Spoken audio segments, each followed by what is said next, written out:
Well, welcome back to Whisky Whims with me, Stuart. Today we've got a rum. I have never reviewed rum on the channel before. I am not running out of whiskies to review. I am just deciding to explore different areas. I thought I'd broaden my palate.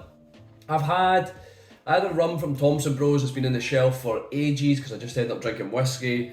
I then got an opportunity to split this Little Brown Dog rum, which is 58.1% ABV. I believe it was £80 for the bottle, and it's a blend of 4 Jamaican distilleries. I can't remember what the distilleries are now, but they are available online to check and you can find all that stuff out. So yeah, 2008, I don't know what age it is then. I don't know if rum really has an age statement. I'm not that clued up on rum, as you can tell, but I thought I would try explore it more because hopefully that'll broaden my palate, and I really need to probably get into wine as well, but I just can't stick the stuff because it'll probably give me an overall appreciation. Maybe even sherry. I could maybe start with sherry. I've had Buckfast before, but there's not many whiskies mature than that. So anyway, we'll get down to this. We'll review it like it's a whiskey, which I think is the best approach anyway. We'll go with the nose, the palate, the finish, and we'll see if it's a whiskey win or a whiskey bin. So yeah, it's very the body of it, the legs and everything is quite different to a whiskey's legs already. I can just notice that. It's a lot more, I don't know if syrupy would be the right word, but it seems to be a lot stickier. But anyway, we'll get down to the nose on this. I mean, yeah, it's completely different from whiskey. I've got no notes on this either, this is just all off the cuff. But it's very fruity. It's so fruity. It's really nice, like tropical. I don't want to say Jamaican because I've never been to Jamaica, but it does give you that a really exotic vibe, exotic fruits on the nose. There's bananas for sure, 100%. Quite ripe. Almost like almost green bananas actually, maybe unripe, is that the right word? Quite, yeah, like if you were to peel a banana maybe a little bit too soon, and it's quite hard. A little bit gummy, yeah, just a touch, but nothing, it's not overly gummy. I'm sorry if this might be dragged out a little bit, like I said, I've not actually written any notes for this. There's maybe something like dragon fruit or something like that. I know that's quite a subtle smell and taste, dragon fruit, but there's pomegranate for sure. A little bit of pomegranate there. I feel like red onions. I don't know why. But like cooked red onions, quite soft, like sauteed, almost sauteed red onions. That's so weird, I've never smelt red onions in a dram before, whether it be whiskey or rum. But yeah, red onions. We'll see what the palate's like. The nose is I can't really compare it to anything because I don't drink a lot of rum, but it seems really good. I like the nose, it's nice, it's pleasant. So I think I'll just base it on that. It's nice. The palate.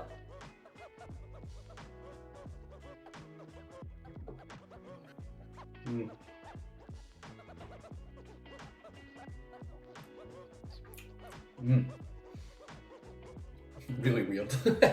You're expecting, well, I'm expecting whiskey because obviously I'm a big whiskey drinker, but oh, that's just nice. What am I getting here? There's like I was going to say like strawberry sherbet, something like that.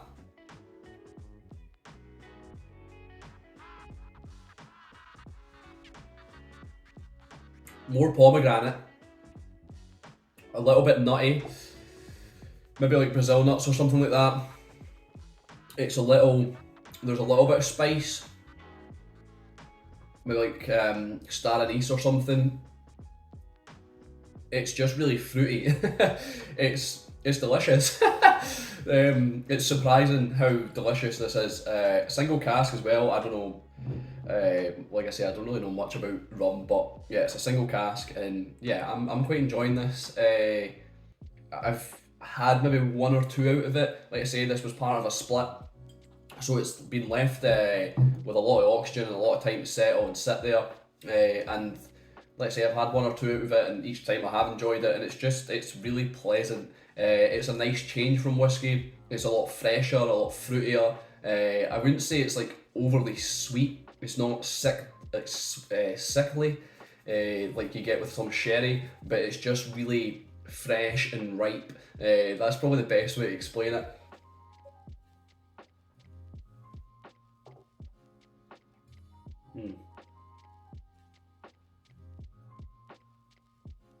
There's this like really weird flavour that I just can't pick out. Every time I swish it about my mouth,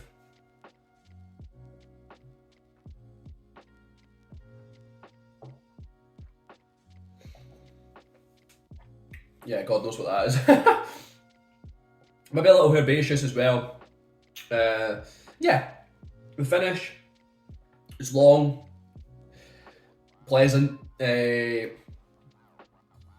There's like a really synthetic kind of syrupy, maybe just strawberry again, or raspberry, maybe not raspberry. I think raspberry's too tart, but maybe strawberry. But there's like a kind of synthetic like sauce, kind of sticky, almost jam-like sauce. But it's not jam. It's a sauce like that sauce that you get for ice cream and that you squirt over it. I know you get raspberry, I think you get strawberry. I want to say strawberry. I feel like there's quite a lot of strawberry in here.